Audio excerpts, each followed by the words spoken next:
Le changement. Un joli mot que voilà. Les saisons changent. Les gens changent. L'air du temps change. Les temps changent.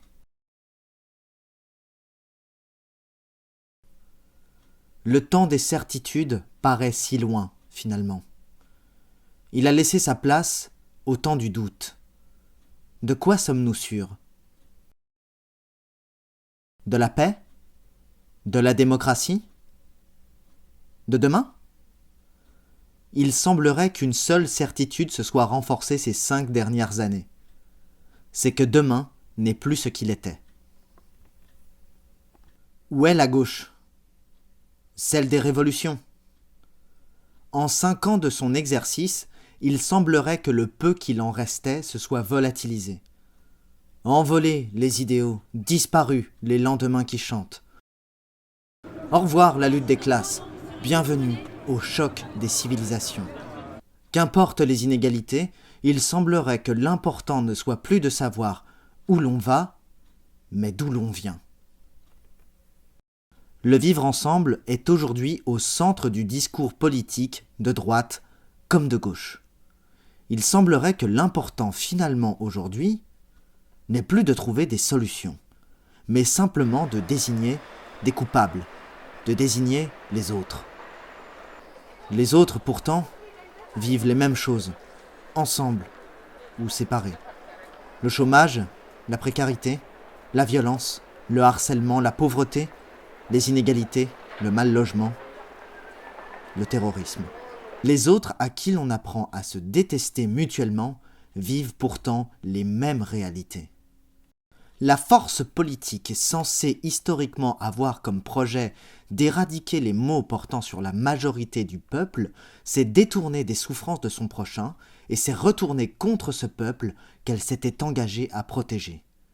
Au printemps 2016, la gauche au pouvoir, incarnée par le Parti socialiste, écrit une loi modifiant en profondeur le Code du travail, pilier administratif de l'équilibre entre l'employeur et l'employé, entre le patron et le salarié.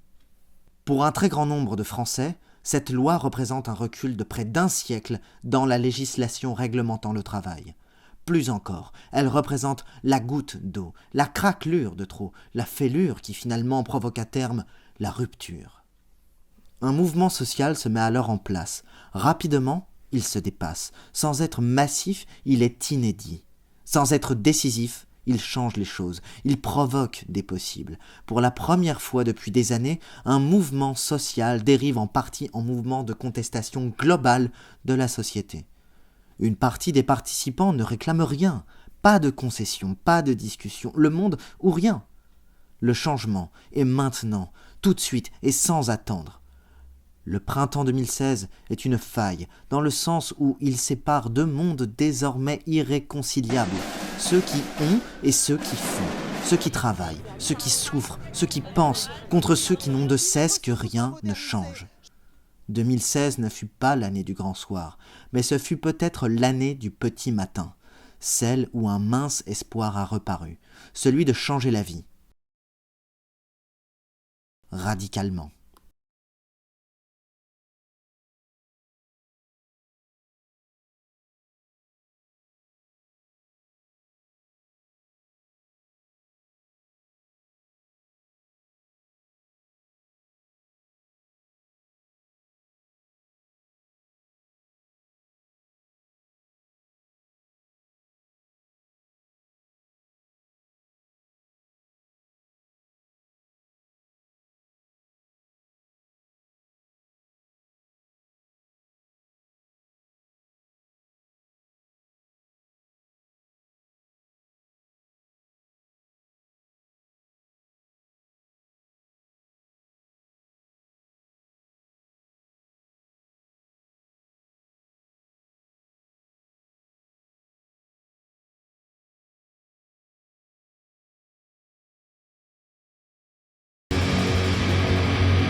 4 mois de mobilisation. Des centaines de manifestations, 4 mois d'occupation d'un très grand nombre de places publiques partout en France. Des centaines de blessés, dont plusieurs graves. Des milliers d'arrestations, des dizaines de journalistes blessés. Une loi passée en force et une impopularité record pour un gouvernement en exercice. Dit comme cela, on pourrait croire que la France est passée au bord d'une révolution. Ce n'est pourtant pas le cas. Cependant, comme nous allons le voir, ces mois de mobilisation constituent un mouvement assez inédit dans l'histoire des luttes sociales en France. Un mouvement inédit dans une période particulière de défiance vis-à-vis des institutions, de rejet des structures de représentation démocratique, de terrorisme et dans un cadre d'état d'urgence prolongé. Ce mouvement intervient dans un contexte particulièrement mortifère. Quelques mois avant la mobilisation contre la loi travail, Paris et sa proche banlieue sont frappés par les attentats du 13 novembre. Immédiatement, l'état d'urgence est déclaré. L'état d'urgence sera décrété, ce qui veut dire que certains lieux seront fermés, la circulation pourra être interdite et il y aura également des perquisitions qui pourront être décidées dans toute l'Île-de-France. La conséquence la plus immédiate pour le mouvement social est l'annulation des manifestations prévues en prévision de la COP 21, la grande conférence internationale sur le climat.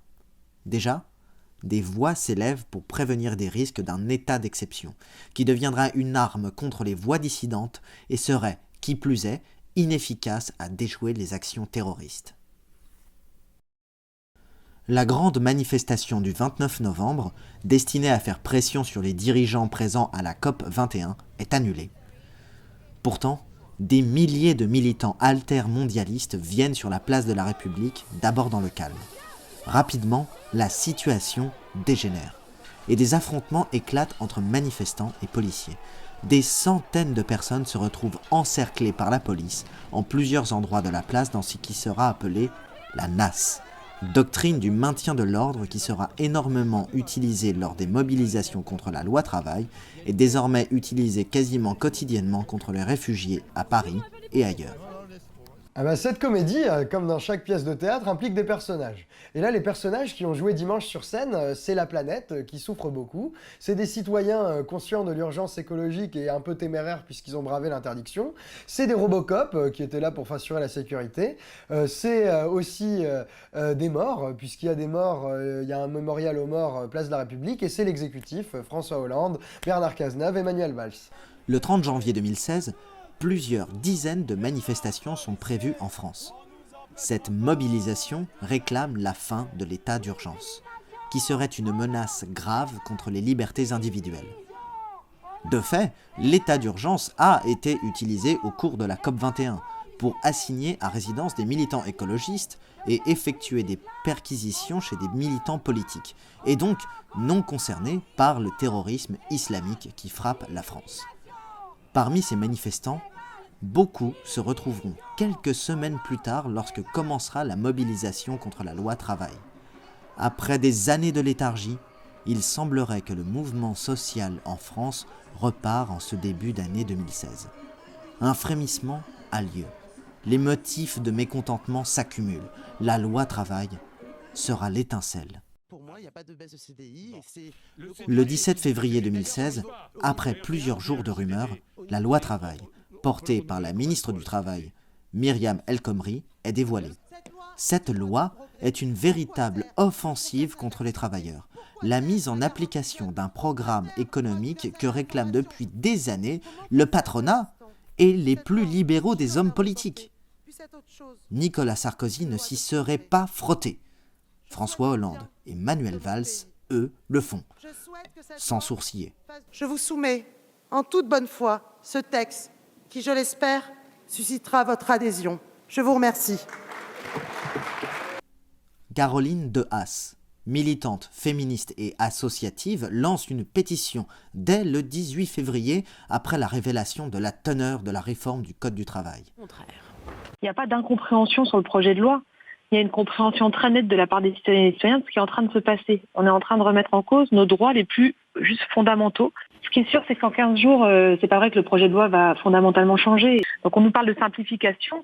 La réalité, c'est que ce projet de loi, en fait, il applique directement les revendications du MEDEF. Très rapidement, cette pétition compte des centaines de milliers de signataires, puis plus d'1 million début mars. C'est la première fois en France qu'une pétition en ligne compte autant de signataires. Le frémissement de ce début 2016 est alors de plus en plus inquiétant pour le gouvernement. Les premières manifestations contre la loi travail sont prévues le 9 mars. Parallèlement à la classique mobilisation syndicale, qui organise des défilés partout en France, la mobilisation de la société civile ne faiblit pas. Elle tend même à se renforcer. Un collectif de vidéastes se monte rapidement sur la plateforme YouTube, parallèlement à la montée en puissance de la pétition « Loi travail, non merci ». Ce sera le mouvement internet « On vaut mieux que ça », qui dans un premier temps rassemble des témoignages sur la vie réelle des travailleurs en France et ailleurs. La réforme du code du travail, c'est pas qu'il y ait 2 ou 3 failles, se résigner sans livrer bataille, qu'ils disent que l'on n'est pas taille, que les gens acceptent qu'on les assaille. Vaut mieux que ça. Salut à toutes et à tous. Si on est ici plusieurs vidéastes à s'être réunis aujourd'hui, c'est pour vous parler de la nouvelle loi sur le travail que le gouvernement est en train de nous préparer. C'est un vrai retour au 19e siècle, tu sais, Germinal, tout ça. Salaud! Mais comment s'étonner de ce genre de décision? Les gens qui les prennent ne connaissent rien aux réalités du travail. Pour eux, on n'est que des chiffres, des données statistiques. Alors que le travail, c'est notre quotidien, nos réalités, nos vies. Eh copain, c'est quoi? Ton boulot, y a personne qui en parlera mieux que toi. Alors va sur le réseau social de ton choix, utilise le tag « On vaut mieux que ça » et raconte-nous la dernière fois qu'au taf, t'as eu l'impression qu'on se foutait de ta gueule. Raconte-nous ce moment où on s'est mis à te parler comme un gosse. Celui où ton collègue est devenu un concurrent dans ton esprit et que t'as pas aimé ça. Ou pire, que t'as aimé ça. La société s'empare de la question du travail et fait valoir sa connaissance de la réalité, sa connaissance du terrain. Le travail, ce sont les travailleurs qui le vivent, et pas la caste politique. De cette mobilisation en ligne, plusieurs youtubeurs sont rapidement suivis par des milliers de personnes. Parmi eux, pour ne citer que Osons causer, Le Fil d'actu, Buffy Mars et bien d'autres encore. Il y avait du monde dans les rues, c'est donc une journée test qui s'achève pour le projet de loi sur le travail, avec des cortèges dans 175 villes de France, lycéens et étudiants en tête. La mobilisation du 9 mars fait office de test pour la contestation contre la loi travail. Il s'agit alors de concrétiser dans la rue une mobilisation civile et en ligne totalement inédite. Cette première journée est un succès, avec jusqu'à 500 000 personnes qui défilent dans toute la France. Il s'agit de la mobilisation sociale la plus importante depuis le début du quinquennat de François Hollande. Dès cette première manifestation, les premières échauffourées éclatent et des slogans radicaux apparaissent dans les cortèges jeunes. Les premières banques et compagnies d'assurance sont attaquées, les premières vitres brisées. Le 17 mars, une nouvelle journée de manifestation est prévue dans la France entière, surtout à l'initiative des syndicats étudiants et des associations de jeunes, et rassemble jusqu'à 150 000 personnes en France. Cette journée est particulièrement violente. Elle représente une étape supplémentaire dans la répression du mouvement et dans la riposte des manifestants. Elle voit aussi l'évacuation violente de l'université de Tolbiac, où des dizaines d'étudiants sont nassés et frappés à l'intérieur même des locaux de l'université. La mobilisation connaît ses premiers blessés. La répression ira crescendo tout le long de la mobilisation et ne cessera qu'avec la fin des manifestations en juin. Qui t'a donné un coup de matraque? Un policier. Et après j'ai pleuré, il y a un garçon qui m'a pris dans les bras, il m'a emmené jusque chez moi. Les mobilisations s'enchaînent alors. Le 24 mars, des dizaines de milliers de personnes défilent à nouveau partout en France. Ces journées commencent à voir l'apparition de plus en plus importante de ce qui sera appelé par les médias des casseurs et par les manifestants le cortège de tête, constitué d'un mélange hétéroclite de manifestants lambda et de militants politiques radicaux, s'attaquant sur le passage du cortège aux symboles de la société capitaliste, les banques, les sociétés d'assurance, les distributeurs de billets, les publicités des abribus, les fast-foods.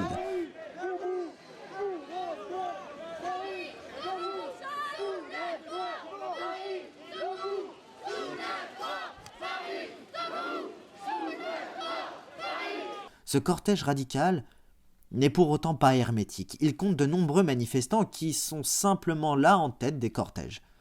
Ces manifestants lambda subissent eux aussi la répression de la police, ce qui crée des situations peu communes auparavant. La répression côte à côte entre des militants rompus à l'exercice de la radicalité et des manifestants ne restant plus dans les cortèges syndicaux classiques. Ce cortège de tête gonflera tout le long de la mobilisation jusqu'au 14 juin et atteindra plusieurs milliers de personnes. Le 31 mars, sous une pluie continue, a lieu une des plus fortes mobilisations du printemps, qui rassemble jusqu'à 1,2 million de personnes dans la France entière. La violence entre le cortège de tête et les forces de l'ordre devient alors systématique. L'avant du cortège parisien est alors coupé du reste de la manifestation par les CRS. C'est une nasse de plusieurs milliers de personnes qui se met en place. Cette technique de maintien de l'ordre sera utilisée quasiment systématiquement au cours du printemps. Derrière cette nasse massive, la pression des cortèges syndicaux est très forte. Poussé par les CRS à l'arrière et retenu par l'avant, un grand nombre de participants lambda est pris au piège. Après plusieurs charges aveugles, certains prennent n'importe quel projectile pour en faire une arme de jet contre la police.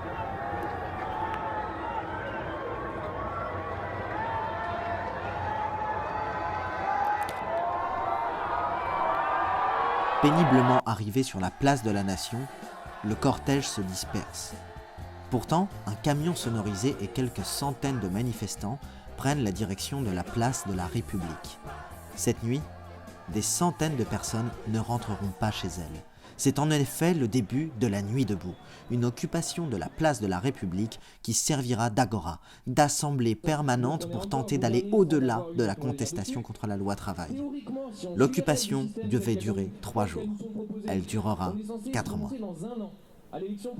Ce qui se passe alors sur la place de la République va prendre temporairement le dessus sur la mobilisation contre la loi travail. Imaginée comme une occupation temporaire, elle devient une occupation permanente. Des centaines de personnes s'y rendent chaque soir pour observer, parler, débattre ou même simplement écouter les interminables débats. Et des gens précaires du mouvement, on leur a parlé de la nuit debout, on leur a parlé de ce que c'était que la loi travail. On leur a expliqué aussi qu'en fait, il y avait des gens qui se réunissaient tous les mercredis soirs à la Bourse du Travail de République dans des comités d'action sur différents thèmes à 18h tous les mercredis. Donc on sera en dessous si vous venez pour l'autre débat qui est dans la grande salle en haut. N'hésitez pas à passer en bas aussi. Donc c'est demain à 18h. Et la commission précarité, en fait, nous, ce qu'on voudrait dire, c'est que on veut casser la frontière artificielle qui est dans la tête des gens entre les travailleurs et les chômeurs, entre les travailleurs et les travailleurs précaires. En fait, on voudrait montrer juste que il n'y a pas le chômage qui doit être l'argument qui effraie les travailleurs et qui se disent je vais devoir baisser la tête toute ma vie parce que sinon je serai au chômage. Et de l'autre côté, des chômeurs fainéants. Ça marche pas comme ça, les deux fonctionnent ensemble. Il est temps de placer sous contrôle ceux qui hypothèquent l'avenir de tous. Je trouve personnellement que c'est vrai. Ce n'est pas de moi, c'est de Christian Debris dans un article, c'est l'introduction d'un article qui s'appelle Censurer tous les gouvernements de l'ombre. Et je suis tombé dessus par hasard en fait, en baladant sur Facebook. C'est sur le site du Monde Diplomatique. Nuit debout est un mouvement totalement inédit en France. Se débattant contre la récupération politique, Nuit debout est un mouvement se voulant au maximum horizontal, avec comme cœur de réflexion la convergence des luttes, la convergence de toutes les revendications sociales pour en faire la synthèse et aboutir à une réinvention du système politique, économique, médiatique et si possible pacifiquement. En un mot, une révolution. J'ai continué comme ça à y aller tous les jours pendant assez longtemps. Et sur les 50 premières nuits debout, j'ai dû en manquer une dizaine. Et à chaque fois, j'y allais même pour 1 heure, même pour 1h30, 2 heures. Enfin, j'y allais et puis je repartais après, quoi. Et voilà. Et puis, c'était juste pour passer quelques minutes, quoi.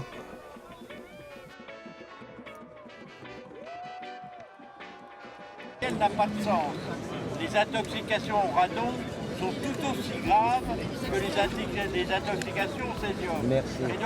L'organisation faisait qu'on pouvait, tout en restant anonyme, être, tout en étant anonyme, faire partie de Nuit debout. Et c'est pour ça que je me suis finalement investie dans l'infirmerie debout, pour permettre de donner les premiers soins en tant que citoyen, pour donner les premiers soins à d'autres camarades qui avaient reçu des violences, par exemple lors des manifestations, surtout ce qu'on appelle les street medics, ou même en tant qu'infirmerie debout sur la place pour donner les premiers soins, pas forcément à des manifestants, mais simplement à des gens dans besoin, c'est-à-dire des gens qui n'ont pas forcément l'argent pour aller s'acheter un paquet de pansements ou ce genre de choses. Des choses très simples comme des ampoules ou des coupures ou ce genre de choses, de la crème pour les coups, etc.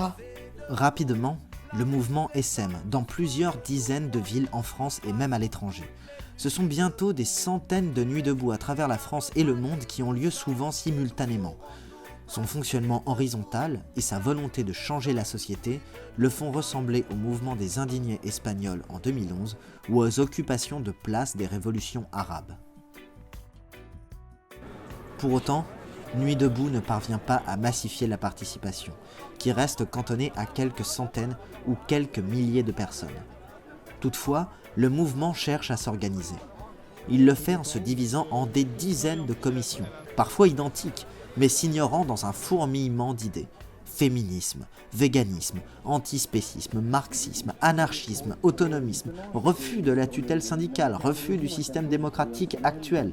La parole se libère et déverse sur la place publique, à l'écoute de tous, un flot d'idées pas forcément nouvelles, mais oubliées, oblitérées par le torrent social libéral de ces 20 dernières années. Oui, on ne débattait pas que de la loi travail, il y avait une sorte d'émulsion, de volonté en fait, de groupe qui allait au-delà de la loi travail. C'était tout le système actuel qui est remis en cause lors des Nuits debout et c'était plus que des simples débats.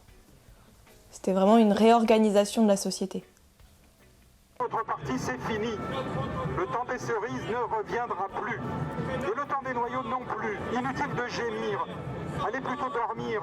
Vous tombez de sommeil, votre sueur est fraîchement repassée.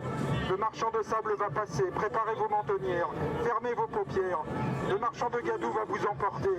C'est fini, les trois mousquetaires. Voici le temps des égoutiers. Lorsqu'avec un bon sourire... Au départ, je pensais comme beaucoup de gens, c'était de la curiosité, de voir par moi-même ce qui se passait. J'habite Montreuil, donc c'était de toute façon pas très difficile. Et ensuite, alors j'ai un passé militant sur la question des machines à voter.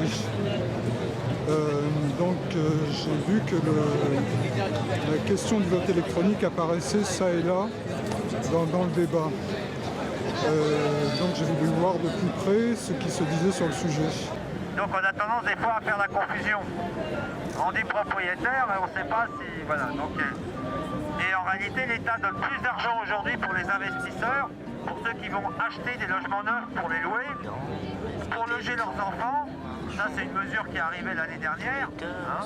Donc ils vont avoir des allègements fiscaux qui peuvent se monter jusqu'à 10 000 € par an pendant 15 ans.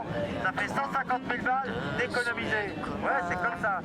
Et donc ça, c'est notre société française qui marche bien. On a été interpellé par l'appel de Nuit debout et on s'est dit que de définir une société plus juste et plus émancipatrice, ça nous intéressait. Parce qu'on pense que dans une société juste et émancipatrice, la santé et son accès est essentiel. Donc on s'est dit, il y a un truc qui se passe et on souffre de trop à l'hôpital dans cette société qui n'est pas juste et émancipatrice. Pour avoir envie de venir dire aussi de nuit comme de jour, mais en tous les cas debout, ce que l'on pense de notre système et si on peut participer à le foutre en l'air, on est preneur. On le constate, depuis des années on nous vend cette société comme la meilleure possible, y compris pour la santé. Ils nous condamnent chaque année un peu plus, avec des budgets de plus en plus contraints, à aller dans le mur, tous ensemble. On ne soignera plus nos patients, on ne soignera plus nos concitoyens, parce qu'on n'a plus les moyens. Il faudrait qu'on se taise. Ben non. On pensait que le changement, à un moment, c'était maintenant. Et on voit qu'on vit exactement la même chose aujourd'hui qu'on ne le vivait auparavant. Donc on se dit, visiblement, c'est pas eux qui peuvent changer les trucs. On vit dans notre rythme de travail, dans notre organisation de travail, pour la majeure partie d'entre nous, l'alternance jour-nuit. Donc on sait être debout de jour et continuer à l'être de nuit pour l'intérêt de nos concitoyens, pour l'intérêt de nos patients, pour l'intérêt de n'importe lequel d'entre vous qui est arrivé, propre ou crasseux, on le prendra en charge de la même façon. Surtout des personnes d'origines différentes, de professions différentes, de conditions sociales parfois totalement opposées se parlent, se voient, se toisent, sous l'œil menaçant de la police qui chaque soir évacue la place dans un déversement de gaz lacrymogène et de coups de matraque.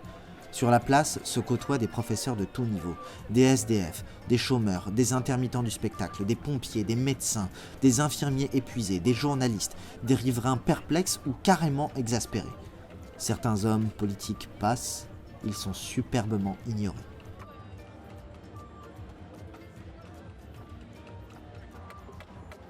Sur la place publique s'étale la société française. Toutes les catégories sociales ne sont pas représentées à leur juste proportion. Mais toutes sont présentes, et pour la première fois depuis longtemps, s'apprivoisent. De jeunes étudiants tentent de dormir sur la place, et touchent du doigt la violence de la société à l'égard des sans-abri. Des militants pacifistes sont violemment frappés par des policiers, et comprennent alors le quotidien des zadistes de Notre-Dame-des-Landes. Une dangereuse convergence a lieu. Il est l'heure pour le gouvernement de reprendre le dessus.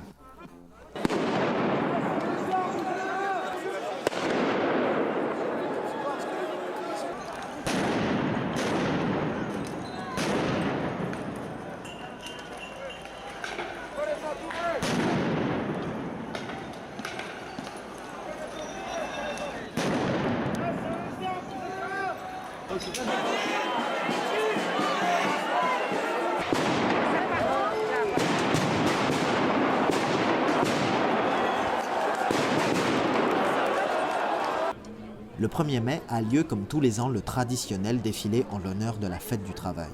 En cette période de manifestation contre la loi travail, mouvement qui dure déjà depuis 2 mois, le défilé du 1er mai a forcément un goût particulier. Cette année, il aura le goût du gaz lacrymogène, mais surtout de l'amertume.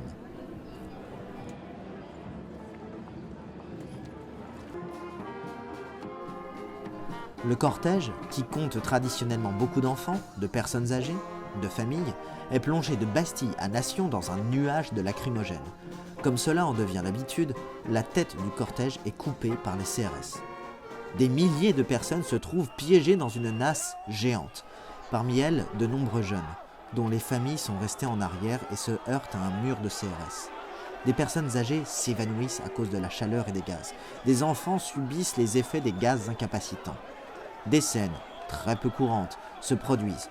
Des personnes âgées qui, pour beaucoup, ont fait mai 68 ou l'ont simplement vécu, jettent leur parapluie contre les CRS. Des quarantenaires, n'ayant rien sur eux de l'image du casseur, sont à bout et jettent tout ce qu'ils trouvent à leur portée contre la police. Les grenades de désencerclement, armes incriminées dans plusieurs blessures très graves et dans la mort de Rémi Fraisse, pleuvent et explosent au niveau des visages. Les grenades sont jetées en cloche, ce qui est illégal. Les cartouches de gaz sont tirées à l'horizontale, ce qui est illégal. Les flashballs sont tirés parfois à bout portant, ce qui est illégal. La police vise spécifiquement les journalistes accrédités ou non. La police de l'état d'urgence s'étale alors devant les manifestants avec consternation. Il règne dans le cortège une ambiance insurrectionnelle et de guerre civile. Il y a des dizaines de blessés qui ne sont pas comptabilisés par la police ni même évoqués par les médias. Le cortège met des heures à parcourir les 2 km de parcours. Sur la place de la République, la nuit debout s'organise comme tous les soirs depuis 1 mois, mais dans une ambiance électrique. Manifestants et policiers convergent vers la place et très rapidement, la situation se tend dangereusement. Militants radicaux et nuits deboutistes modérés s'accrochent sur l'attitude à avoir face aux forces de l'ordre. Les bouteilles pleuvent sur les rangs des CRS. Les plus pacifistes s'interposent en levant les mains, mais c'est précisément ces derniers qui sont frappés en premier par la répression policière. Le mouvement se radicalise irrémédiablement devant les violences.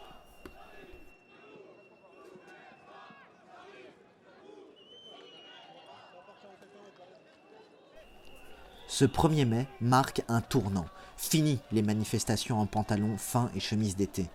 Les blousons lourds, les chaussures de sécurité, le masque à gaz, les lunettes de piscine contre la lacrymo deviennent le quotidien de n'importe quel manifestant. Le mois de mai sera celui de la radicalité grandissante des manifestants et de la reprise en main par les syndicats du mouvement contre la loi travail.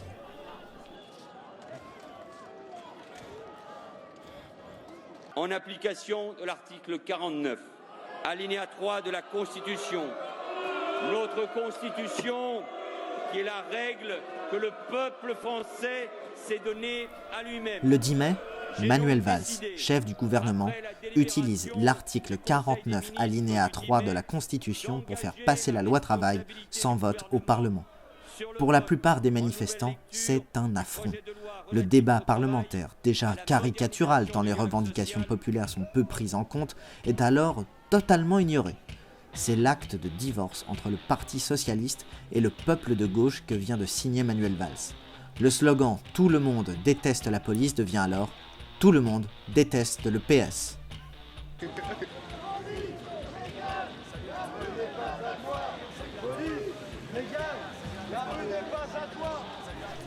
Débute alors la période syndicale de ce printemps 2016. Pour faire plier le gouvernement, les syndicats opposés à la loi travail déclenchent une grève, dont le point culminant sera la manifestation nationale à Paris. La grève, si elle reçoit le soutien massif de la population, n'en est pas massive pour autant. Devant la violence des manifestations, bon nombre de personnes renoncent à venir. Ceux qui ne renoncent pas se radicalisent. Ceux qui ne sont pas violents s'arment contre la violence.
Le 14 juin marque le second sommet de la mobilisation. À Paris, c'est la guerre des chiffres et la quasi-guerre civile dans la rue. Le cortège, comptant jusqu'à 1 million de personnes dans la capitale, est baigné dans un nuage de lacrymogènes visible à plusieurs kilomètres. L'utilisation des canons à eau est pour la première fois autorisée à Paris.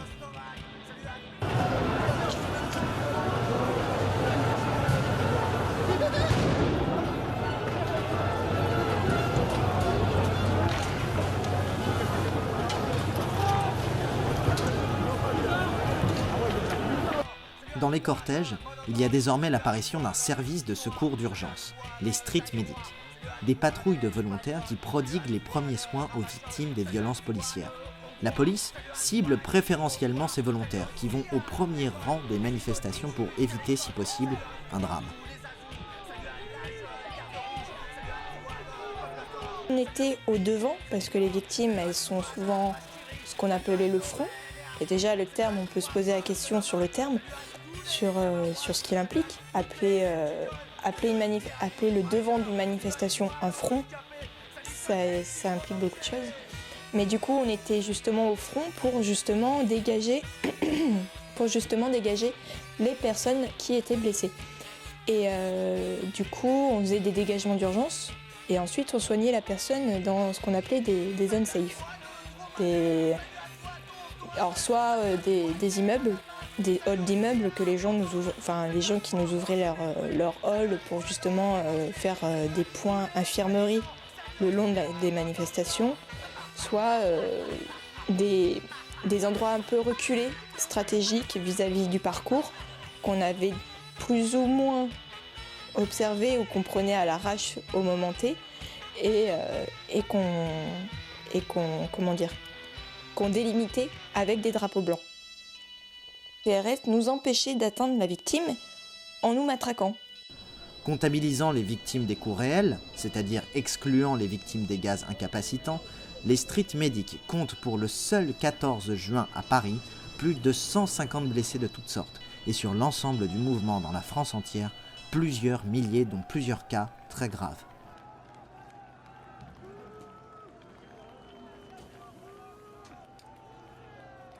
La dégradation par un individu seul et non arrêté des vitres de l'hôpital pour enfants Necker est utilisée par le gouvernement pour céder à la tentation d'interdire les manifestations ultérieures au motif de l'état d'urgence.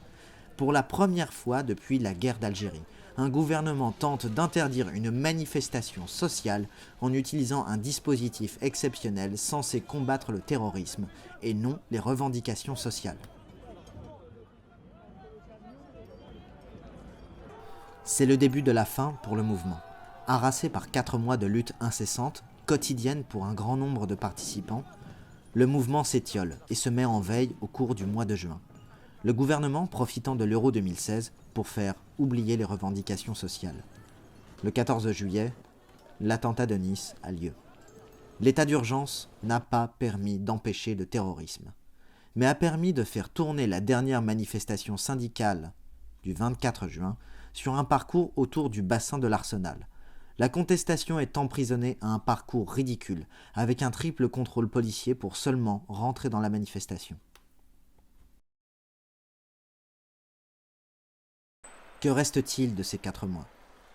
Après une tentative de relance en septembre, et en pleine campagne électorale, il semblerait que rien ne subsiste de Nuit debout, des cortèges de tête. Pourtant, parmi les participants à ces cortèges, combien seront assez naïfs pour retourner en manifestation sans masque à gaz ou lunettes de plongée, sans sérum physiologique pour passer la douleur insupportable dans les yeux? Combien penseront encore que la police est là pour protéger et servir? Combien seront prêts demain à la subir de nouveau? Et combien seront les manifestants à passer le cap de la violence politique?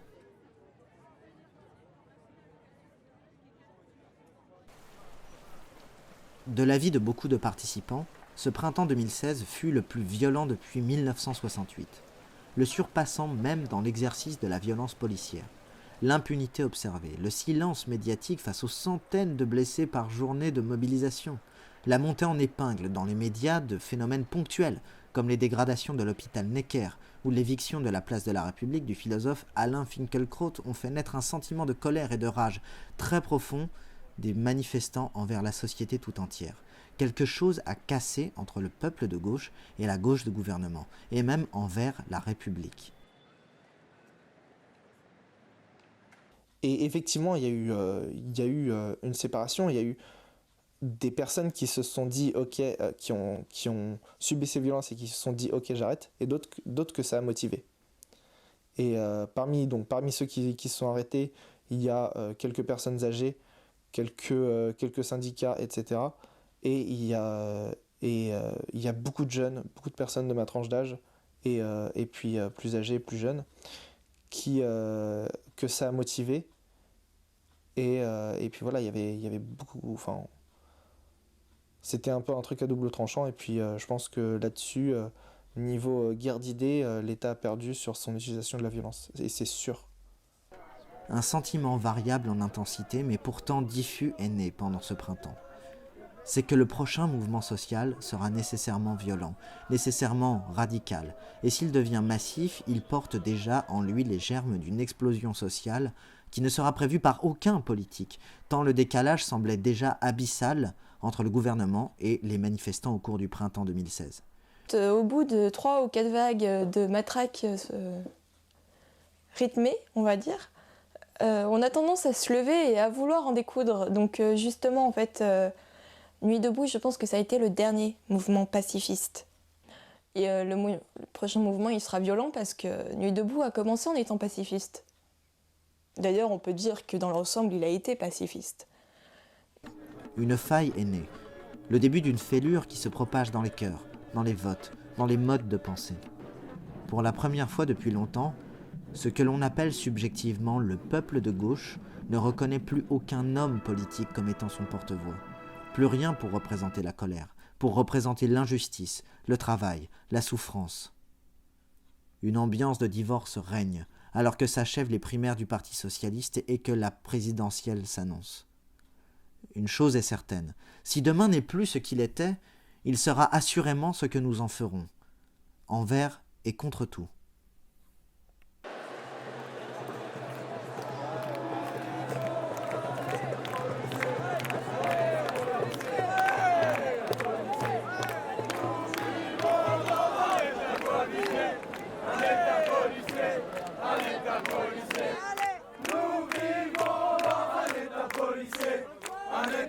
Un état policier. Nous vivons dans un état policier. Un état policier. Un état policier. Nous vivons dans un état policier. Un état policier. Un état policier.